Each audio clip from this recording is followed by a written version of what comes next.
Kenapa foto ini bukan Prabowo, Purbaya, dan Rektor UGM?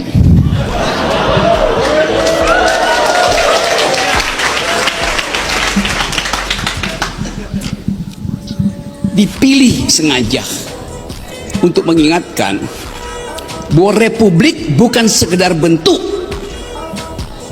tetapi etos bernegara. Kita mau coba hidupkan itu. Sudirman, etos bernegaranya sudah memperlihatkan pemihakan pada publik. Hugeng juga begitu, secara individu dia memihak rakyat sehingga tersingkir dari kekuasaan Orde Baru. Syahril memperlihatkan seluruh hidupnya dimaksudkan untuk membenahi yang disebut public sphere, public value. Jadi semua kita sebetulnya diminta untuk mengingat kembali bahwa dasar-dasar etos republikanisme itu sudah diucapkan, dipraktekkan, dan diambil konsekuensi oleh tiga tokoh itu. Yang tersisa adalah makan siang bergizi gratis. Apakah itu etos publik? Yang tersisa adalah utang 800 triliun. Apakah itu etos republik? Saya tadi baca berita di NTT. Anda tahu berita itu? Anak umur 10 tahun memilih bunuh diri. Saya pakai kata memilih, untuk menyelamatkan hidup ibunya. Dia minta dibelikan buku. Ibunya bilang tidak ada uang. Lalu dia memilih bunuh diri.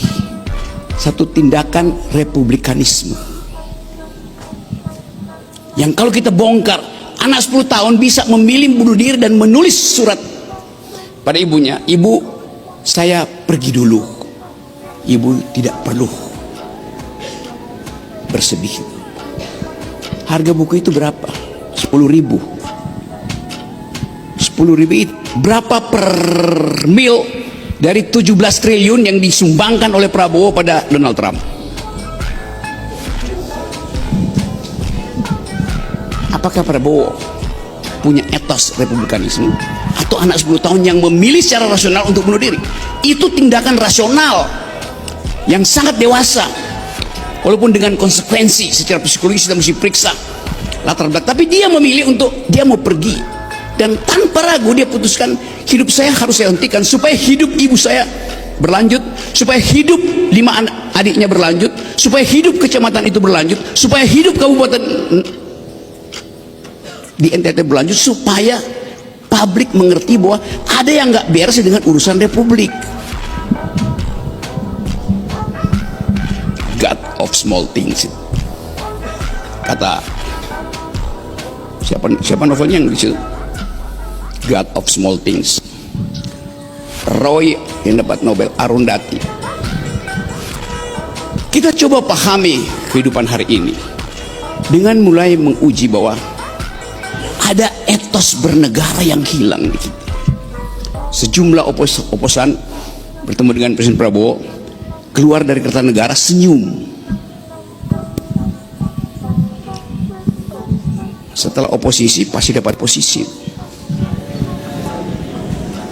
Lalu perlu menerangkan pada publik isi pertemuannya ABCD itu. Padahal 2 hari setelah itu Presiden Prabowo pidato di Sentul.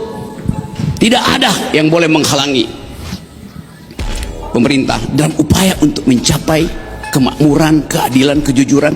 Semua normatif itu diucapkan oleh Presiden Prabowo. Tapi di ujungnya dia bilang, asal jangan cari gara-gara dengan kerusuhan. Walaupun dia masih tambahkan, bom molotov nggak boleh. Tapi prinsipnya dibidik.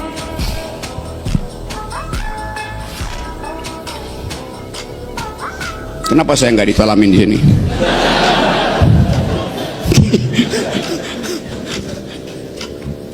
Di belakang uraian Presiden Prabowo ada kecemasan tentang